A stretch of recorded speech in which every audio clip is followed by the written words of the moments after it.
Yaani ukitabiriwa tu ni chanzo cha kuingia katika vita nyingine. Kwa sababu ulipotabiriwa na nabii, kama nabii ametabiri kweli akagusa kwenyewe, ameanza vita nyingine pia. Halo. Mwambie jirani usipoe. Sasa sisi tumeanza kuleta nondo, sisi hatupoi. Tunataka tuingize nguzo za zaidi huko. Hatupoi. Usipoe kwenye maisha yako. Usikubali kupoa. Bado hujanielewa? Yaani usikubali kupoa. Unapoanzisha jambo usikubali kurudi nyuma. Ukianza maliza. Mtu anayepoa usikubali kuambatana.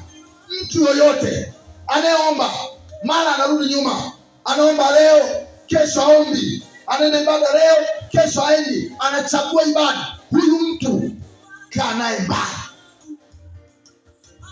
Ana roho ya mauti.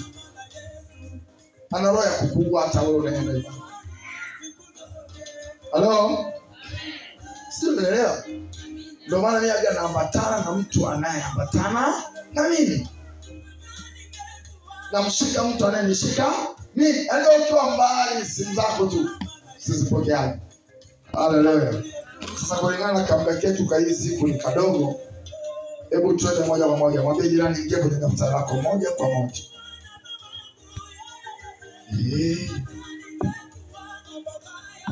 Somo linasema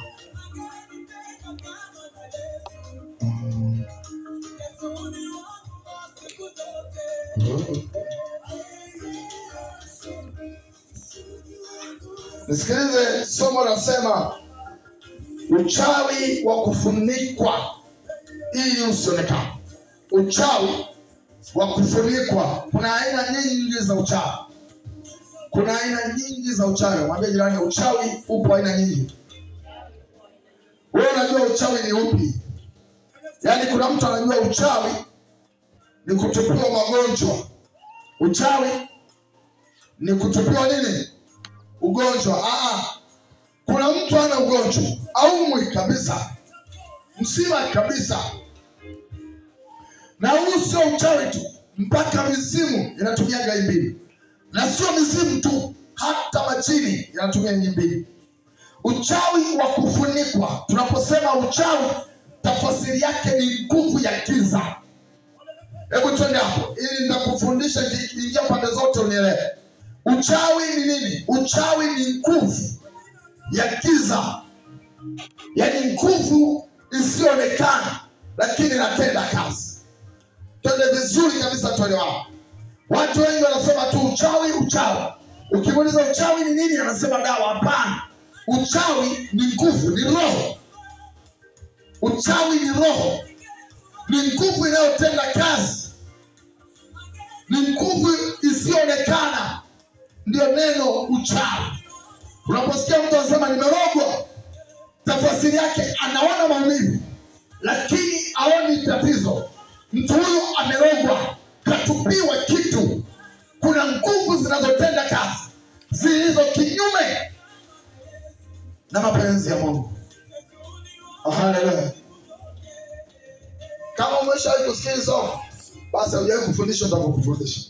Ndio tofauti wao sasa. Uchawi. Mtu aliyefunikwa. Mwangalie jirani. Hebu mwangalie vizuri. Hajafunikwa kweli? Hebu uwe na macho wewe mwenyewe. Mwanangu pokea macho ya roho. Yaani ukimwona tu mtu mjue. Hajafunikwa kweli? Amefunikwa wapi? Ana mikono, ana miguu, ana macho, ana uwezo wa kutembea, wa kufanya chochote, lakini hana kazi. Huyu mtu amerogwa. Yupo, lakini katika ulimwengu wa roho ni mtu aliyefungwa. Nataka unielewe. Usije ukasema kufunikwa kwa uchawi ni lazima ugue. Hapana. Kuna mtu mzima kabisa wa afya. Hana kasoro yoyote, lakini ana kazi. Ana anachojishughulisha nacho. Maroho yamemfunika. Uchawi umemfunika. Wapo watu waliofunika duka la mtu. Ana duka ndio. Kuna mtu ana biashara ndio. Lakini watu haoni biashara ile. Kwa sababu roho zimefunika. Wachawi wamefunika. Mwanangu, una nyumba ndio, lakini nyumba yako haijawahi kuingiza vitu vya thamani. Nyumba yako toka umeijenga haijaingiza sofa jipya. Naongea na watu. Watu mnaenda makanisani, nyewe mnajua kupiga tu, lakini hamjui wapi nimefunikwa, wapi nimefichwa. Nyumba inatakiwa ingiza kitu kipya.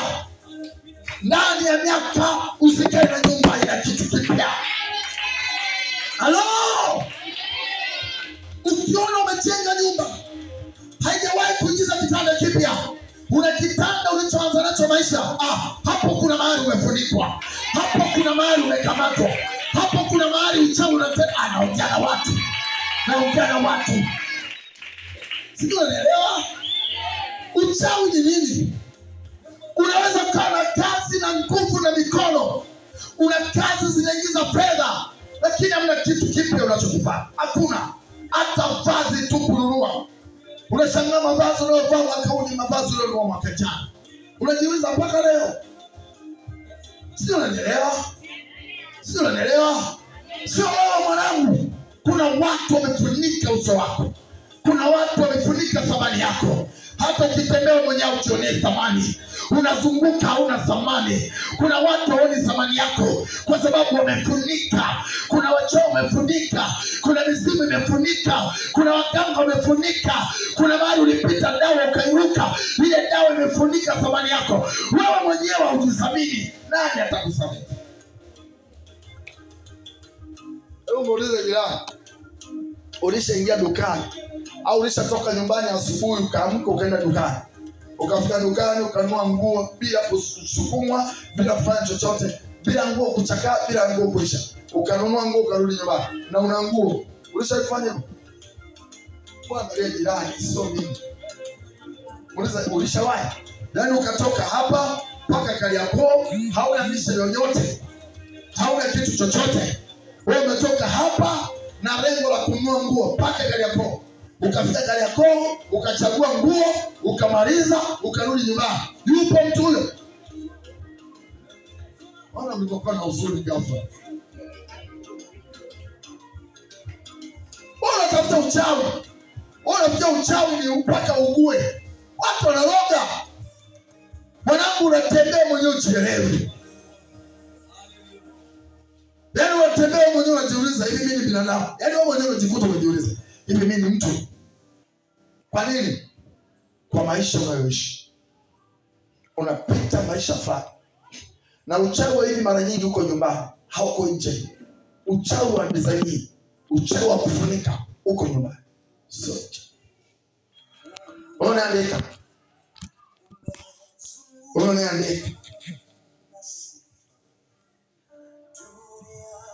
Lengo la kujifunza somo hili ni hili hapa. Ni hili, kupata maarifa ya kujitoa katika uchawi uliokufunika. Utangulizi wa somo hili. Shetani alikuwa ndani ya Eden, yani bustani ya Mungu, na kila jiwe la thamani lilikuwa ni lake. Katika masomo, nisikilize hapa ndipo watu watajiuliza. Kabla ya Adamu mnemsoma, kabla ya Eva mnemsoma, ukumbuke alikuwa Shetani. Tena Biblia inamtambulisha alikuwa ni malaika. Alikuwa ni malaika aliyejaa vitu vya thamani. Biblia inasema kila dhahabu, yani almasi na madini, yalikuwa chini ya nyayo zake. Yeye alitembea juu ya dhahabu. Shetani ndio maana ni mtu mwenye kupenda vitu vizuri, kwa sababu toka mbinguni ndiko alikokuwa. Mungu alimweka juu ya thamani ya vitu. Ndio maana leo sio Watanzania, yani ndio maana leo wanadamu wote, hakuna anayependa maisha mabaya. Wote, mwambie jirani unaishi maisha mabaya sio kama unapenda, yamekukuta tu. Hakuna anayependa kutembea kwa mguu. Hakuna ambaye anapenda, hakuna anayependa kula vibaya. Hayupo mtu. Maana Shetani alikuwa ni mtu anayetembea juu ya dhahabu. Lakini na kutembea juu ya dhahabu, bado Biblia inasema alikuwa kila anapokanyaga sauti mbalimbali zilitoka ndani ya mwili wake. Aliweza kusikia katika sauti za vinanda, vinumbi, sauti za filimbi, sauti 12 zilitoka. Leo muulize jirani, yeye mnaimba sauti ngapi ya mwisho? Waimbaji wanaimba sauti ngapi ya mwisho? Ya 4. Mwanzo sasa chukua 4 mara 3. Ndio sauti anazokuwa nazo. Ndio maana shetani ana uwezo wa kujigeuza kuwa baba yako, ana uwezo wa kuja na sura ya baba yako na akaigiza sauti ya baba yako, anaweza akaigiza sauti ya mtu yoyote. Huo uwezo alikuwa nao kutoka zamani, kabla hajaitwa shetani, kabla hajashushwa chini. Kwa hiyo tunajifunza shetani alikuwepo kabla ya Adamu. Yeye alikuwako katika bustani ile, yeye alitembea juu ya mawe. Mawe ni dhahabu, alikanyaga juu ya marumaru. Leo sio, unanielewa? Kwa hiyo sikiliza vizuri.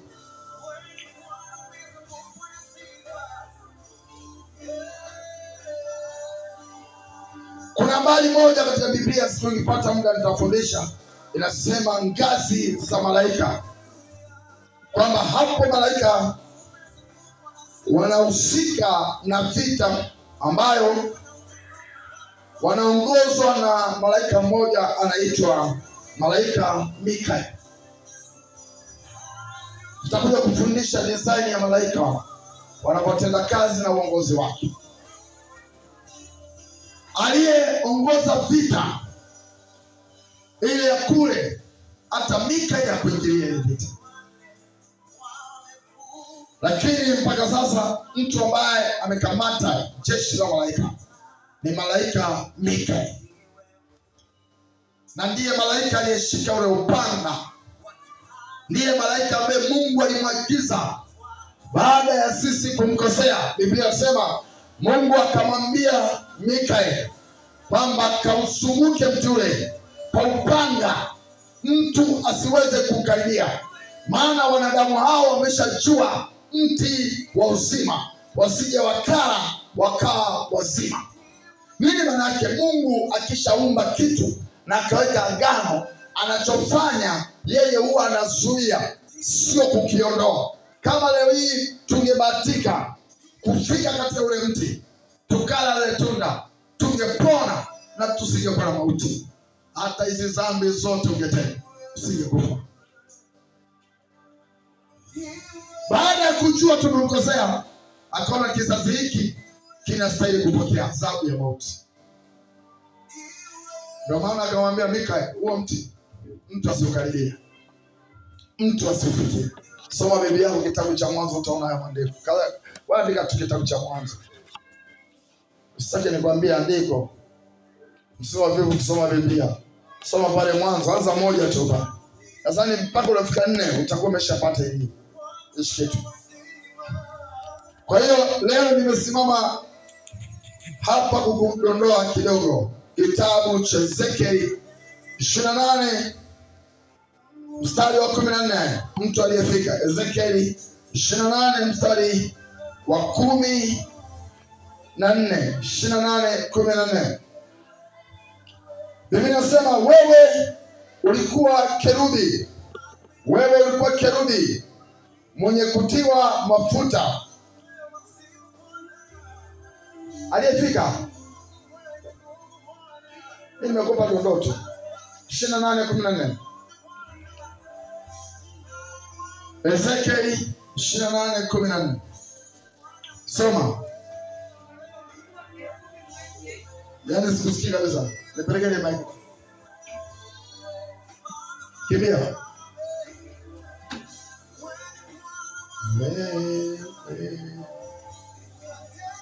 Soma hapo.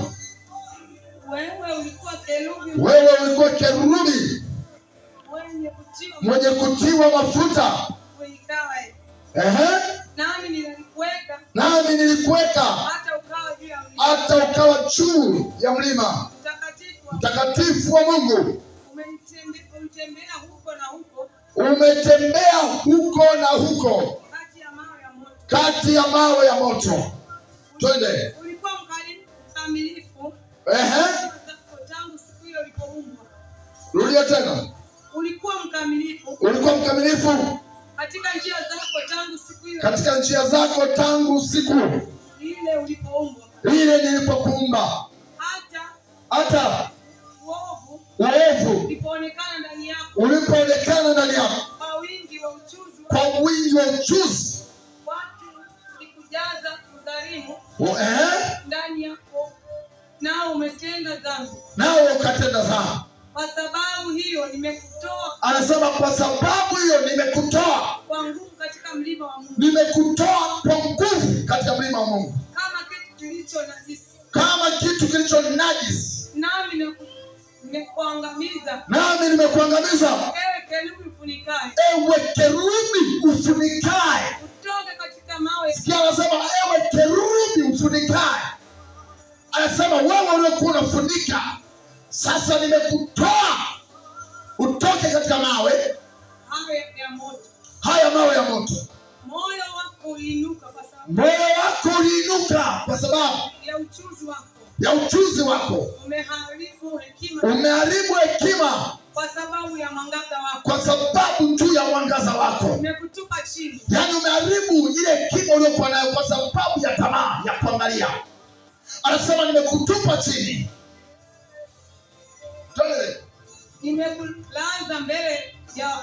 Nimekulaza mbele ya wafalme. Upate kutazama. Kwa wingi wa maovu yako. Katika uovu wa uchuzi wako. Umepatia unajisi patakatifu pangu. Basi nimekutokeza moto. Anasema basi nimetokeza moto kutoka ndani yako. Nimetokeza moto kutoka ndani yako. Nawe umeteketeza. Nami nimekufanya kuwa majibu juu ya nchi. Ishi hapo. Mwambie jirani, kumbe alikuwa na uwezo wa kukumbatia. Kumbe alikuwa na uwezo wa kufunika hii dunia. Kumbe alikuwa amepewa mamlaka. Kumbe shetani alikuwa na nguvu. Alikuwa juu ya mawe. Alikuwa amekaa katika mlima wa mawe ya moto. Shetani alikuwa anaweza kuatamia moto. Sio kama unaelewa. Kama alipewa mamlaka yale na Mungu, kanuni yake amtoi mtu nguvu. Ndio maana kuna watu wanatenda dhambi, wanamwacha Mungu. Na maiki yao. Sema maiki yao. Penda kuwapa watoto mazoea hayo. Umempa mazoea kuongea, atashika atapiga chini. 200,000 na kuhusu. Hapo atacheka. Sijui unanielewa? Unanielewa vizuri? Mwambie jirani kufunikwa. Sema leo kwa jina la Yesu, kila nguvu ya giza iliyonifunika, sema kwa sauti ninaivua. Hiyo sio sauti ya kuvua, sema ninavua. Sema tena ninavua. Sio sauti, sema ninavua. Kwa jina la Yesu. Sema nguvu za kiganga, nguvu za kichawi, nguvu za Freemasoni, nguvu za mapepo. Sio sauti, sema nguvu za kuzimu.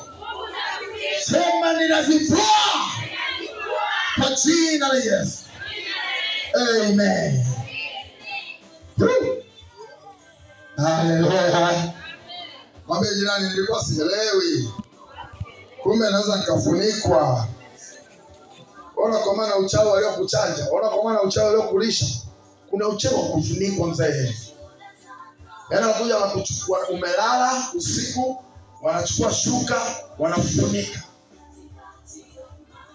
Wakikufunika ile shuka yao nyeusi, toka siku unaanza kukataa maombi, unaanza kuwa mvivu. Ukifika kanisani wewe ni kukoroma.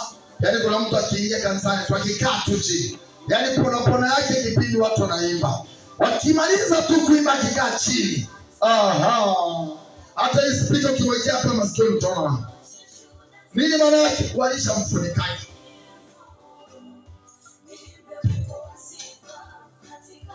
Nini kilichokufunika? Kuna mambo mengi yaliyokufunika. Kuna wachawi walikufunika, kuna mizimu ilikufunika, kuna mapepo ilikufunika, kuna dawa ilikufunika. Walipoona unabilia kazi, wakaja wakachukua shuka lao, wakakufunika. Toka siku hiyo ukawa mvivu wa kazi, ukawa mvivu wa kusoma neno, ukawa mvivu wa kukesha, ukawa mvivu wa kuomba, ukawa mvivu.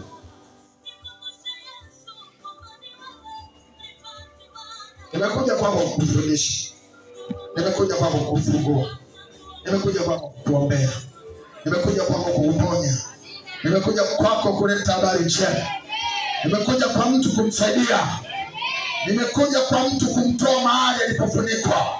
Leo utang'oka kwa jina la Yesu. Haijalishi Mungu alikufunika na damu, hiyo damu yao itakuwa na nguvu zaidi ya damu ya Yesu Kristo. Haijalishi alikufunika kwa vazi gani, lakini leo lile vazi la Roho Mtakatifu litakufunika kwa damu ya Yesu, na wewe utakuwa mpya kwa damu ya Yesu.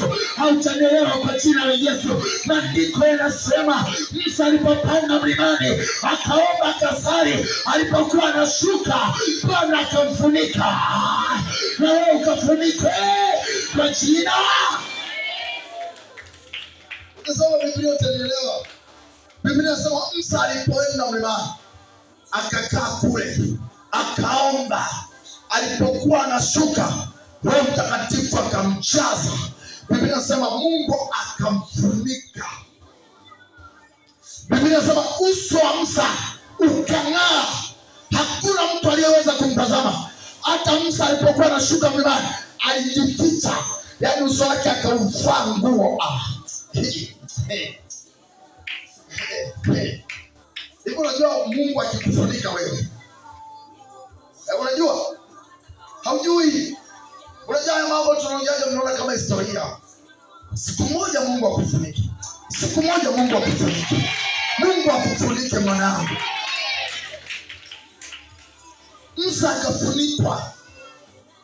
Alipofunikwa kutokana na ile nguvu ilivyokuwa inawaka, alikuwa anang'aa, mtu hawezi kumwangalia usoni. Akagundua watu hawataweza kuniona, akajifunga nguo zake. Biblia wenzetu hapa wanajifunga, wanatumia ile hamna ile. Musa alijifunga kwa ajili ya nguvu. Sasa jana nguvu gani wanajifunga? Wale wenyewe wajanja wanatumia Biblia. Sisi tunao nini tunadanganya tena? Hamna Biblia. Wasikudanganya. Mimi nakupa maandiko yote wanaotenda nao. Unajua hizi dini ni kila mtu anaangalia nifanyeje ili mvute watu, niwe na watu. Lakini labda si wote tunajifunza kitabu kimoja wote. Na kama mtu anabisha tukae hapa chini tuanze kutoa maandiko. Tofauti kilichofanyika ni lugha ndio inawabadilisha. Lugha. Selemani watamuita Su. Musa watamuita ni kitu haya. Yesu anamuita Isa. Yaani ni Biblia ile, ni maandiko yale. Mungu ni yule. Mtafundanga. Ila tunaangalia tunakuvuteje tukubadilishe ili uamini huko. Ila ngombe mwanangu, kote sali, acha dhambi, utenda mbinguni. Ni hicho tu, yaani amuelewi. Acha dhambi, utenda wapi?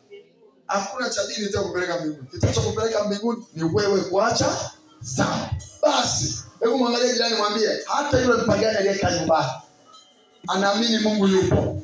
Anaamini Yesu yupo. Anaamini Yesu ni mponyaji. Anaamini Yesu alikufa msalabani na amekaa nyumbani. Usishangae kumkuta mbinguni anapiga kelele.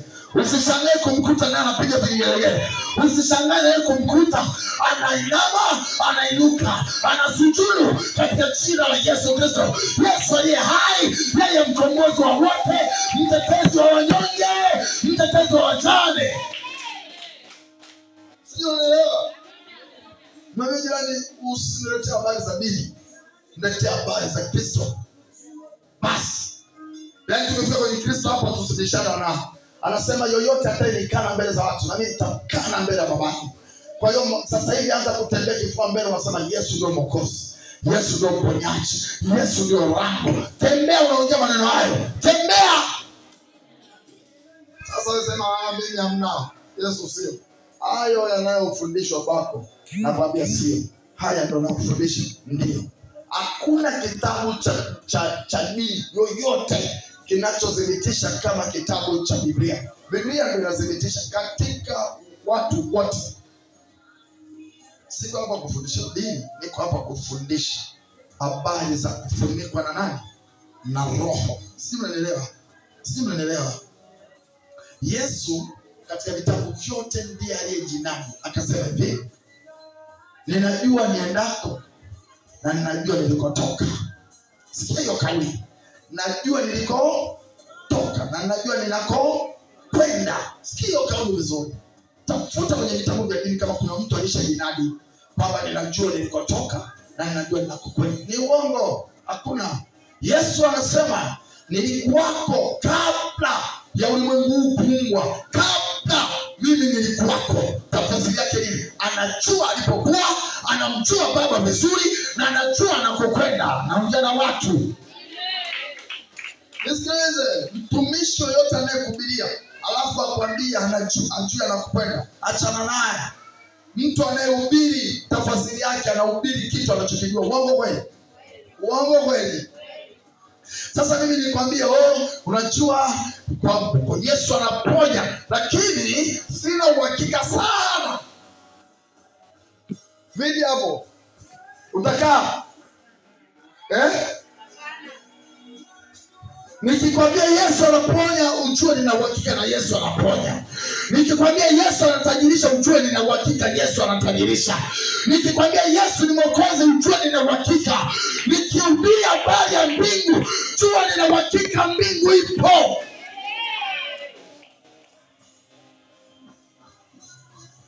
Nikuonyesha kitu.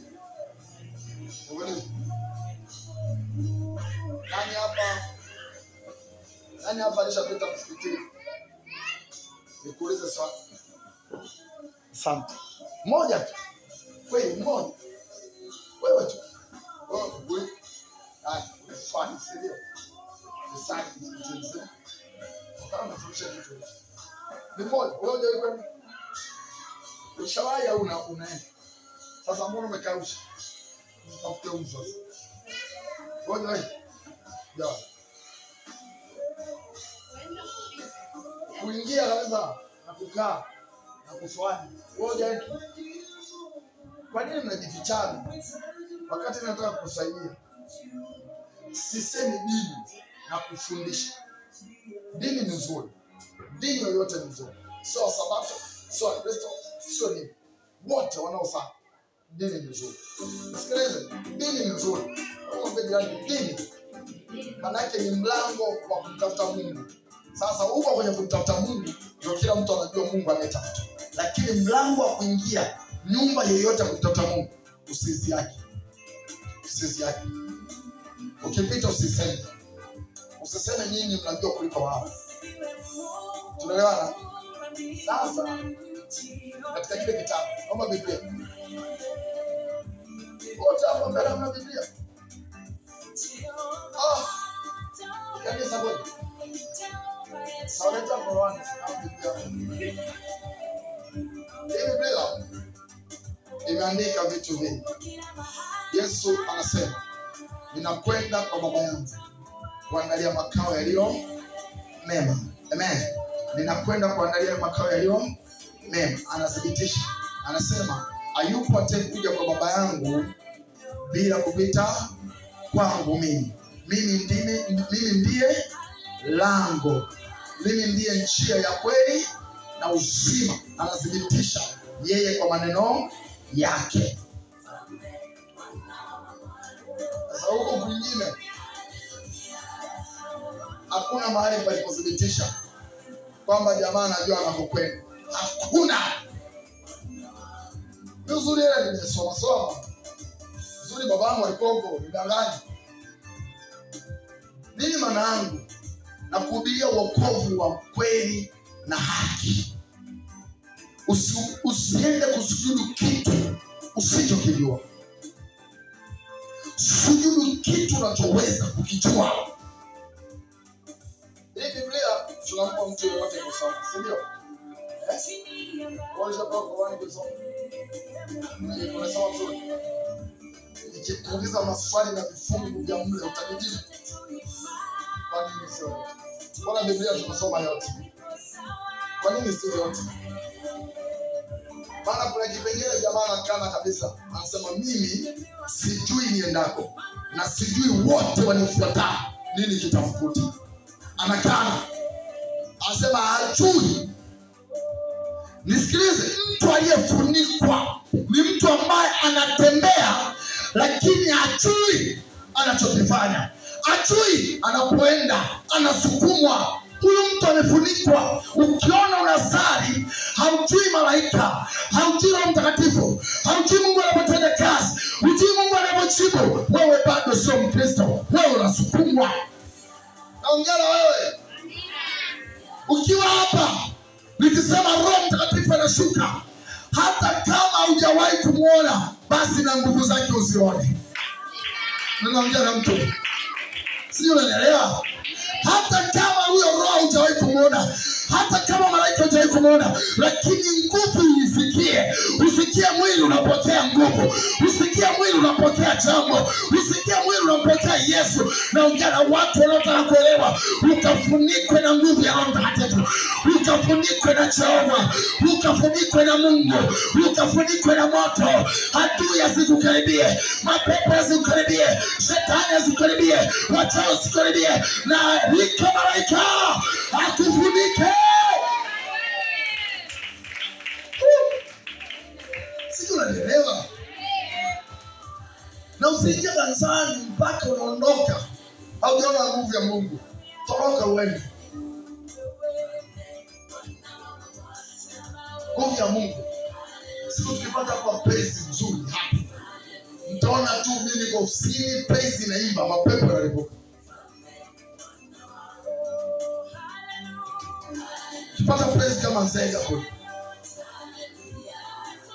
Juzi hapa kiboko ameenda kule, alinitumia video mpaka sasa. Wanaimba, mapepo yanalipuka. Mimi sipo. Lakini praise inaimba, watu wanalipuka mapepo. Tafsiri yake nini?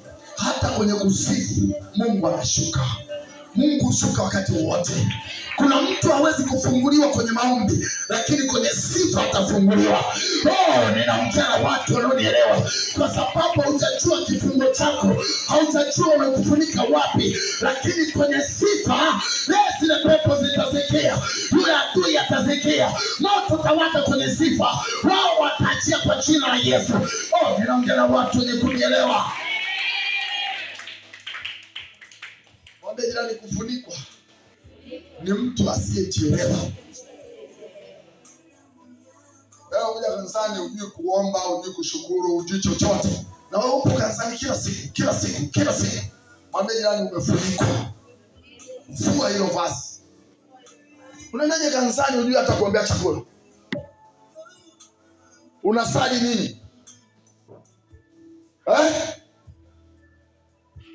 Kwa nini tukiwa tunaomba mimi napenda kusema achana kinywa chako, omba? Maana yake nini? Uitoe ile roho iliyoko ndani. Roho Mtakatifu aingie. Akiingia hautaambiwa omba. Roho Mtakatifu akizama hautaambiwa simama. Utasikia nguvu inaingia, utasikia unasimama.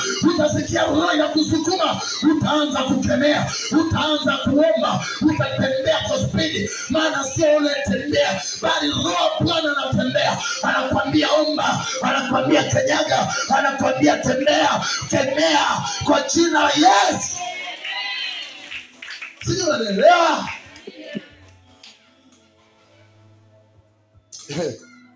Yaani mimi navuta picha, sipati picha siku ya mwisho. Sijui kama nawaga wanavuta picha. Mimi navuta picha, hapo najiozika siku ya mwisho. Unajua kuna watu watashindwa kuongea. Hapo sikio usije ukategemea sijui utaanza kuambiwa kusomewa kesi. Yaani unafika pale screen ile pale kubwa. Yaani mambo yako yote unayaona. njia yako unajua wewe mwenyewe. Mimi napita huko. Yaani hawakuambii pita.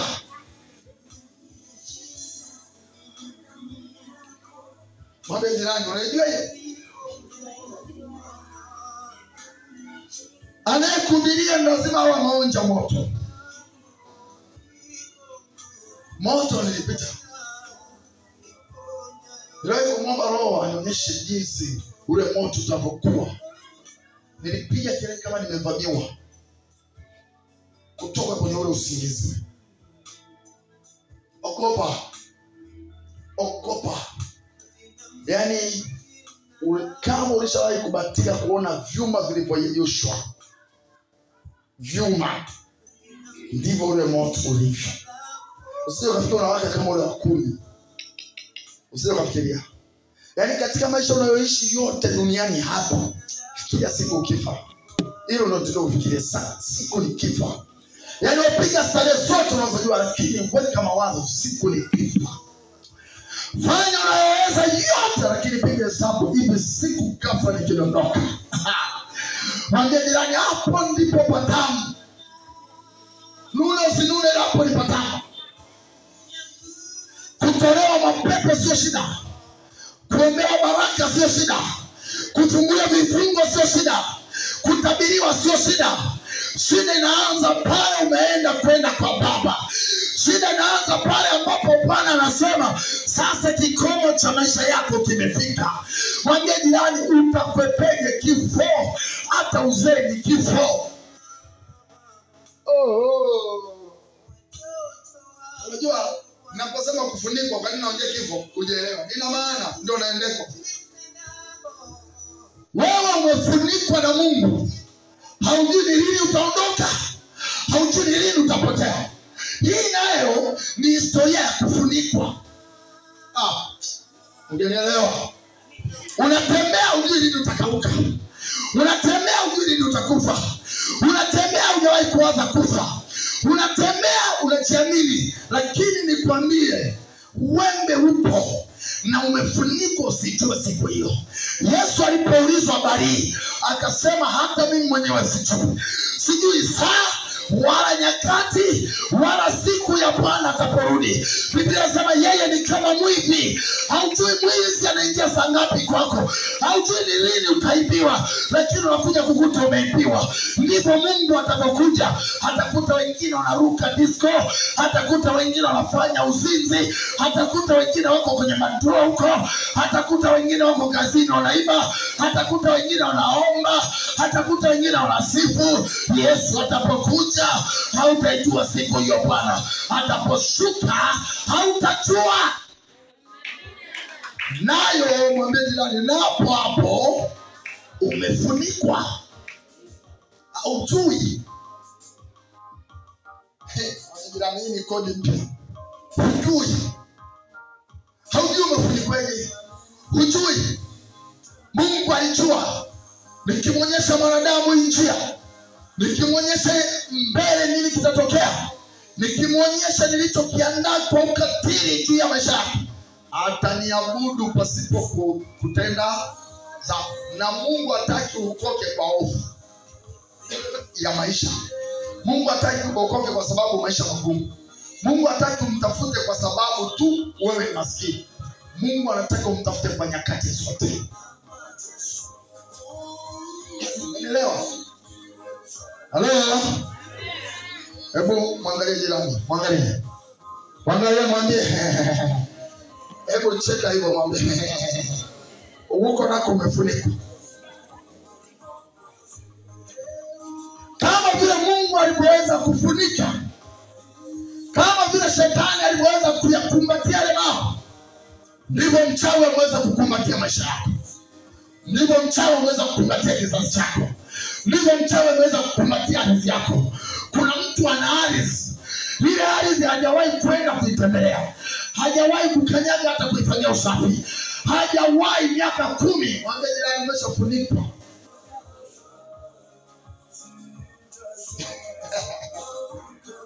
Unabaki kusema mimi na ardhi.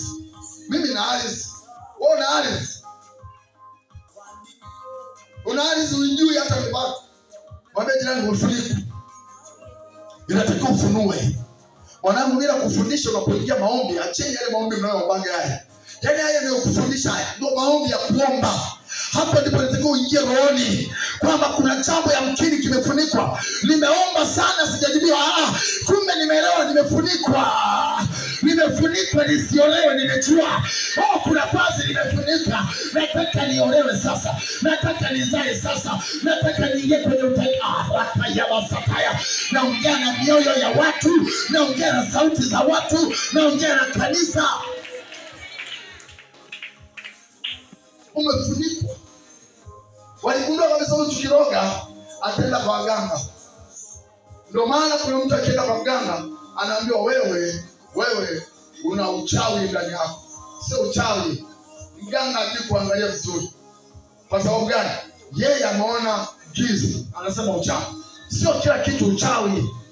Mwingine ni mamizimu ya poa yamemfunika. Unahangaika.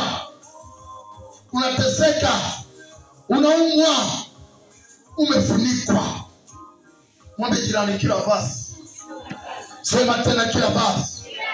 Kila vazi lisilofaa. Kila mtu aliyenifunika. Kila mchawi aliyenifunika. Kila mganga aliyenifunika. Kila matokeo mabaya aliyonifunika. Sema ninaachilia moto. Sema tena naachilia moto. Sema kwa sauti moto. Kwa jina la Yesu.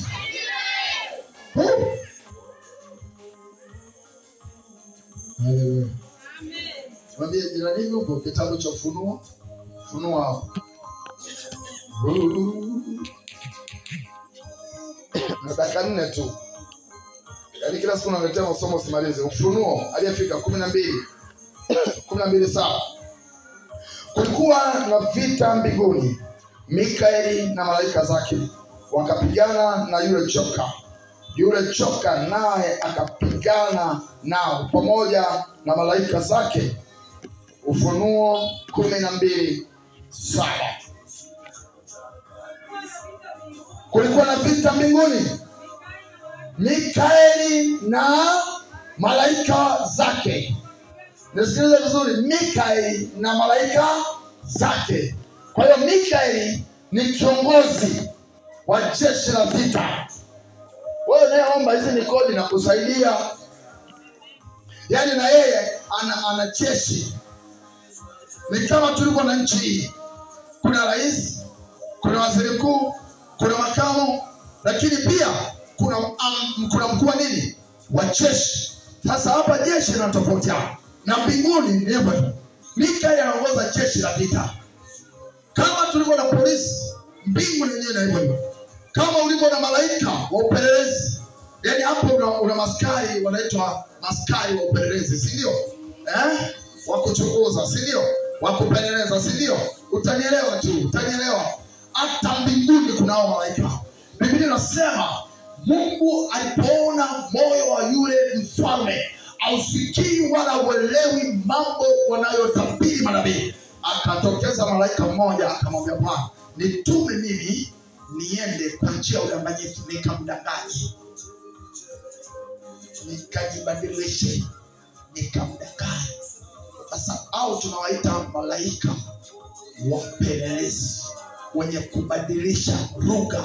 Biblia inasema Mungu alipoona wale jamaa wanajenga mnara wa Babeli, hawakati tamaa, wanazidi kwenda juu, akaona wanapoteza muda, akabadilisha. Biblia inasema malaika akasema nitume mimi nikabadilisha usemi wao. Ungekuwa unasikiza kwa makini ungekuwa unanielewa.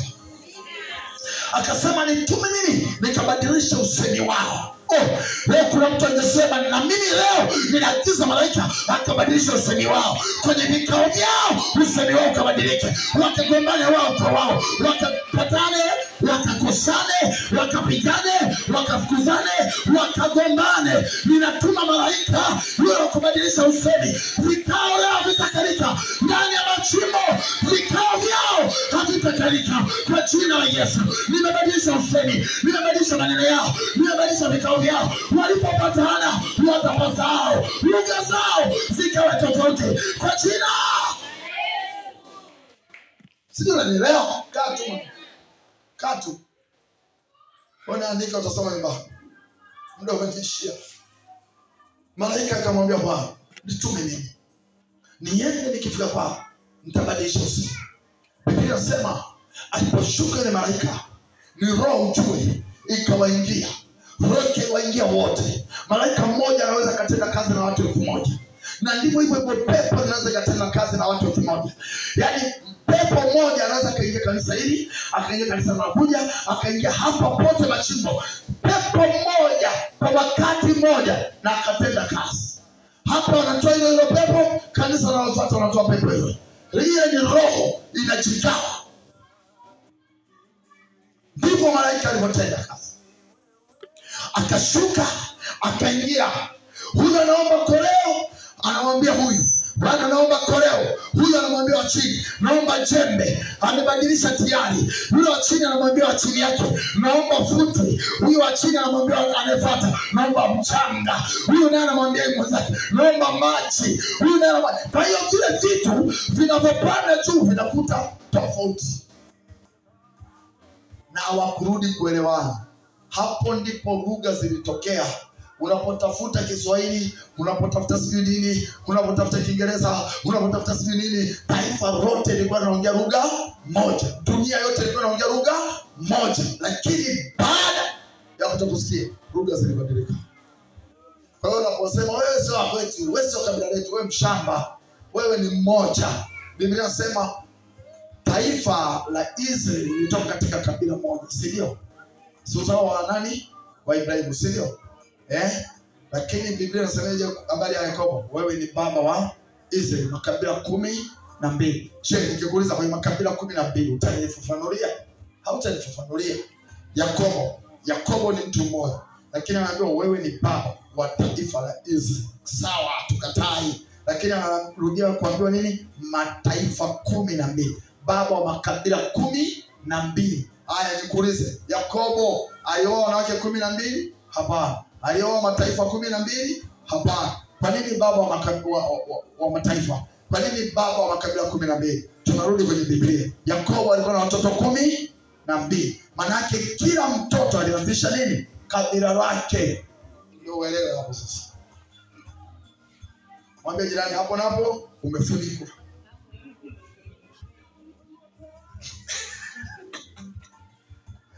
Unajua Biblia usipokuwa makini umefunikwa kila kwa. Hautaelewa. Sisi kuna mtu anaelewa. Mwambie jirani, tukachinja ng'ombe pale kwetu, tukala nyama ile usiku, wakachukua ile damu wakaimwaga njiani. Hapo napo ulifunikwa. Ukujua ile damu inaenda wapi? Bila mdio amuonaje watu wanachinja, wanasema kata kautumbo, kata kaini, kata nenda njia panda, katupa. Amuonaje hivyo? Ni nini kile? Na hapo umefunikwa. Mwambie jirani umeshapigwa. Jamani, hakuna watu waongo kama waganga. Waganga. Yaani waganga ni waongo. Jamani, hivi umbe sisi vitoa wapi maarifa? Kati ya watu wanaotumia akili nyingi kuendesha shughuli zao ni waganga wa kienyeji. Mwambie jirani waganga. Wanaotumia akili. Hata wachungaji wamebaki wanapigana wao. Mchungaji akisikia hapo na wahubiri mafuta, jana simama pale anasema, ogopeni nyakati za mwisho. Nani kudanganya hizo nyakati za mwisho? Wewe unajua nyakati za mwisho? Yesu mwenyewe ajui. Wewe unajua? Biblia inasema nyakati za mwisho watatokea manabii wengi wa uongo. Mwambie pale mchungaji, sasa tufafanulie manabii ni kina nani? Maana manabii sasa tutaogopa. Tukisoma historia ya Biblia, wewe nani ni nabii? Yaani wewe mchungaji ni nabii. Nikufundisha mchungaji ni nabii wapi? Kwani hamsikiaje makanisani mchungaji anaomba, anasema ninakutabiria siku ya kesho, ninakutabiria majira yanayokuja. Mwakani majira kama hayo utakuwa na hiki. Hamsikiaje? Sasa sio nabii.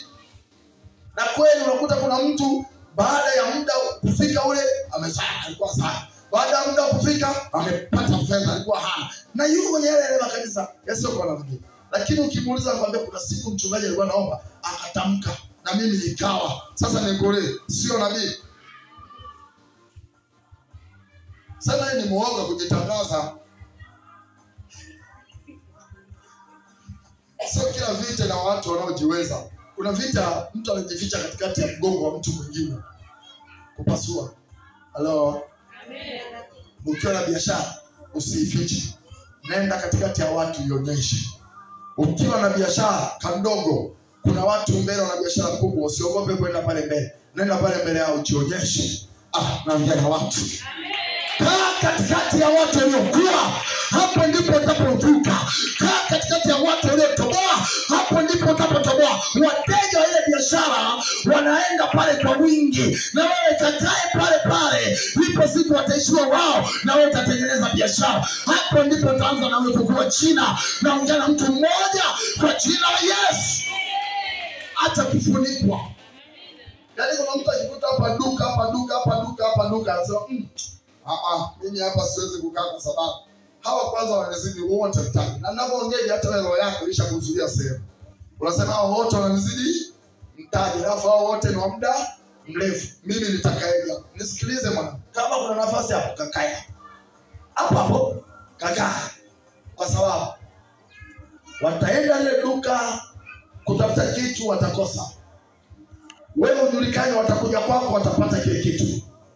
Kesho utaenda duka la huku watakosa. Watakuja kwako watakipata. Watakuuliza unaitwa nani? Jina lako linaanza kubadilika. Watakwambia tunaomba namba ya simu. Mtandao wako unaanza kubadilika. Kuna mtu angenielewa ninachokimaanisha. Hapo ndipo utapata jina na wewe. Hapo ndipo utaanza kuvuka mipaka na wewe.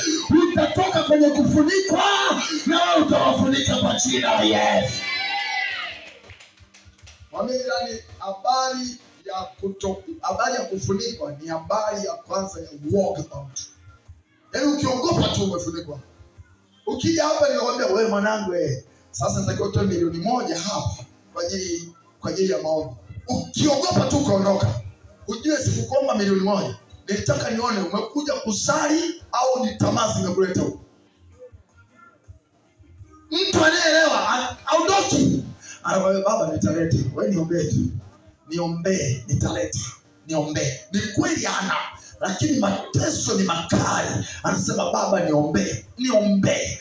Maana yake unapozidi kukaa madhabahuni pale, Roho Mtakatifu anazidi kukujenga. Roho Bwana anazidi kukutumia. Na malaika anaposhuka anamwambia mtumishi, nilikuja kwa njia ya fedha ili tumjue mtu huyo. Sasa amesameka na Bwana amemponya. Sasa roho yake itakuwa ni roho ya kitume. Mimi niingia kwa baba yangu siku ya kwanza ingekuwa wewe usije sana. Siku ya kwanza tu nilipigwa mafunuo.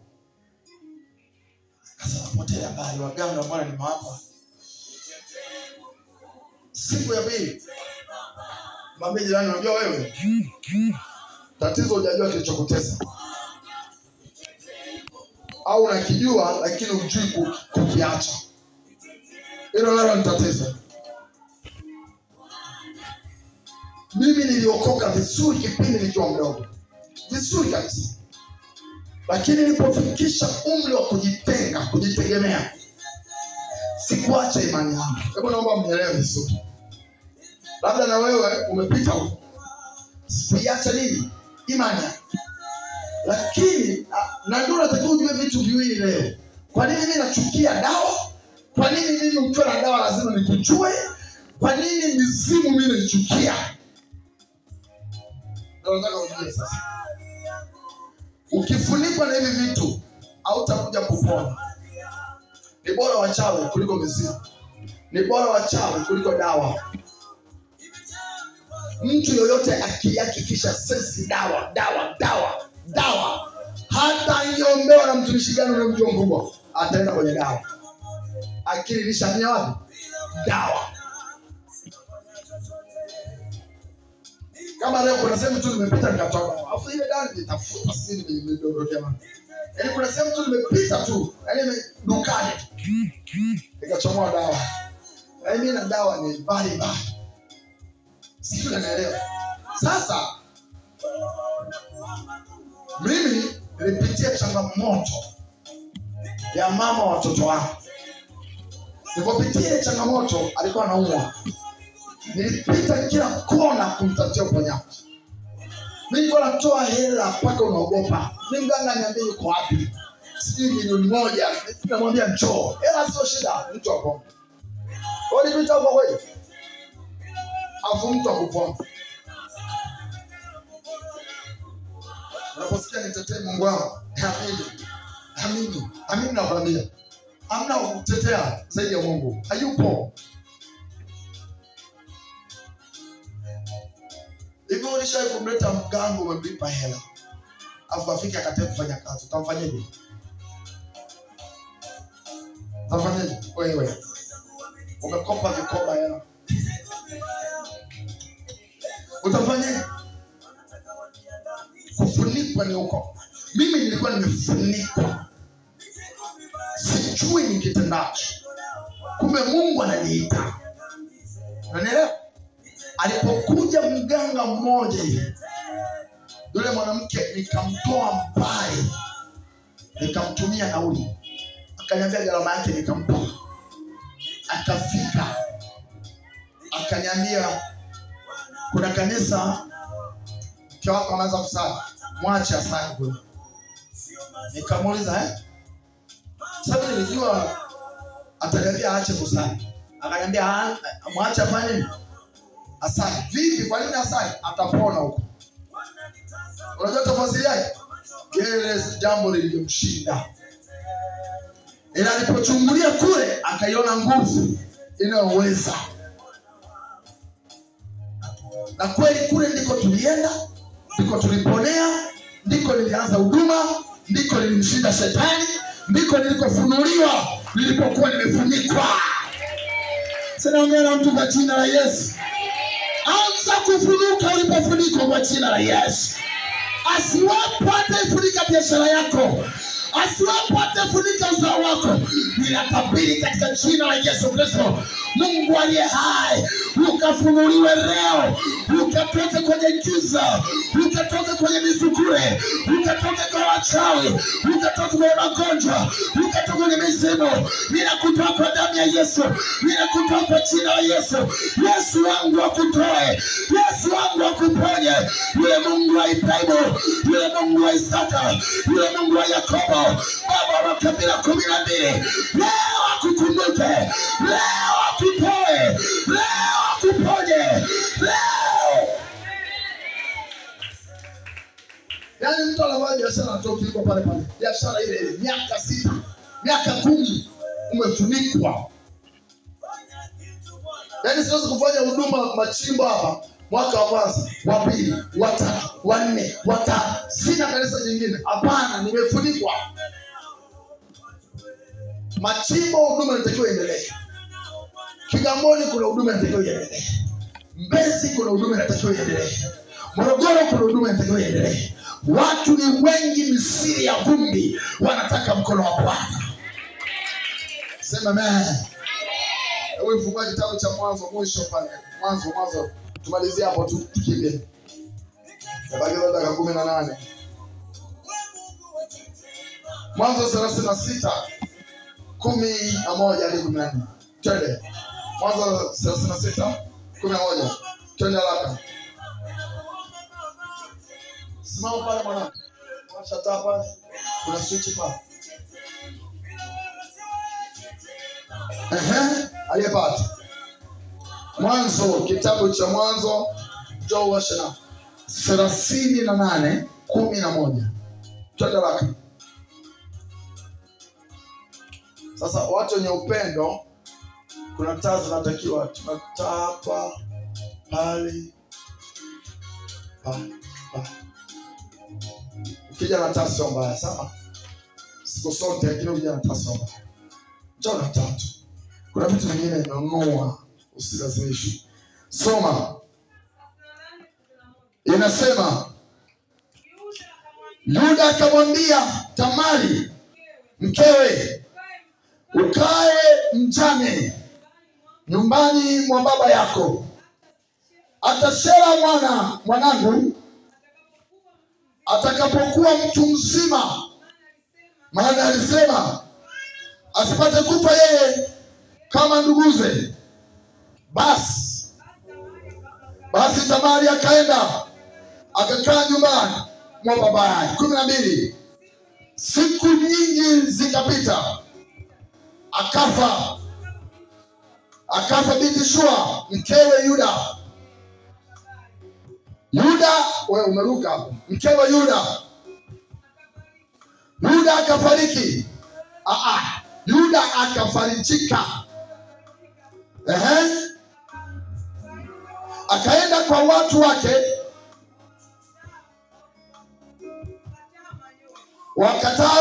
wakatao manyoya kondoo huko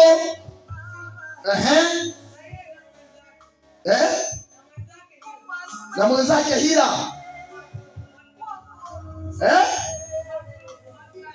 Ndio huyo Tamari akapewa habari kusema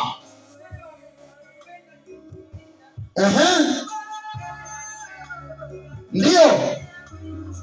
Basi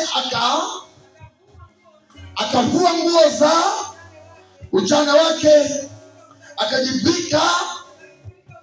Rudia tena.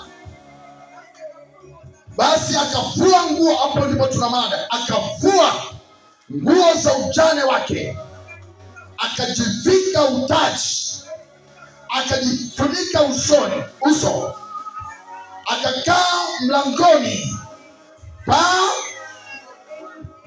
karibu na njia ya kwenda Timna, maana aliona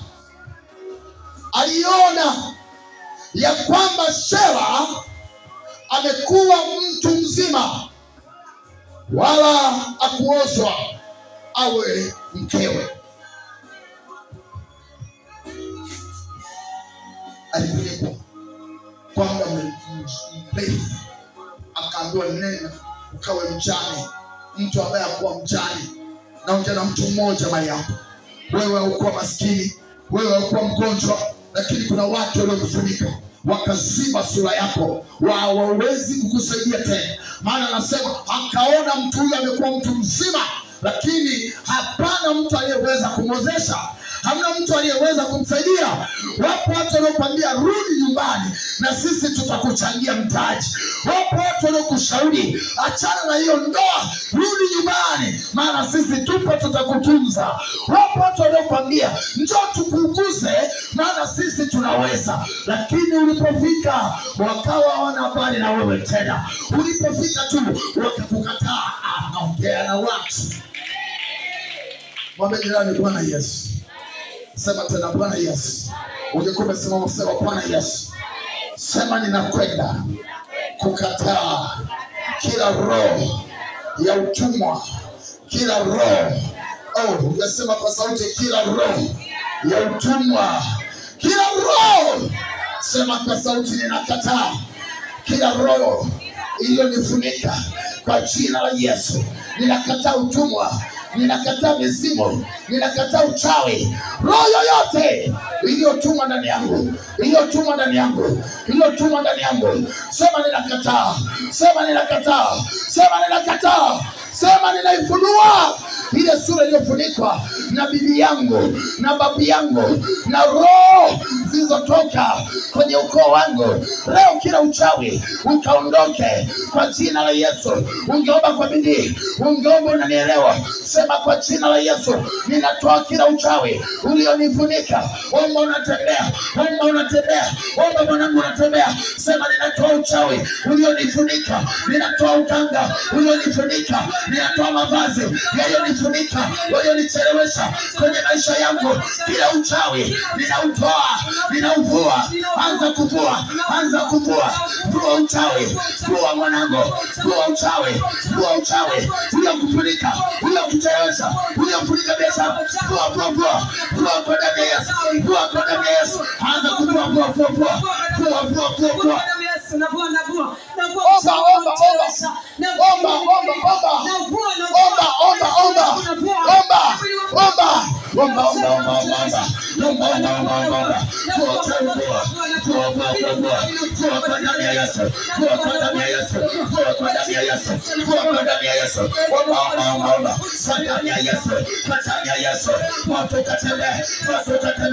kwenye biashara, watu wakatembea kwenye kazi, watu wakatembea, watu wakatembea, watu wakatembea majira yote, majira yote, watu wakatembea, watu wakatembea, watu wakatembea, watu wakatembea, watu wakatembea, watu wakatembea. Haya, kuwa mwanangoba,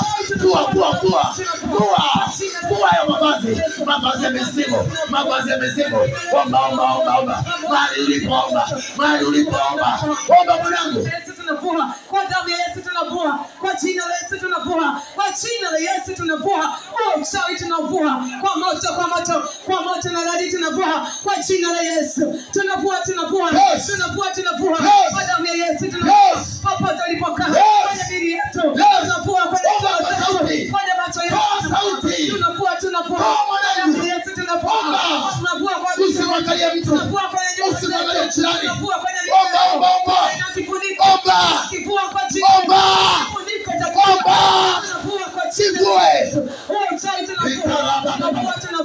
tumia muda huu kuomba. Tunavua kwa moto, kwa jina la Yesu.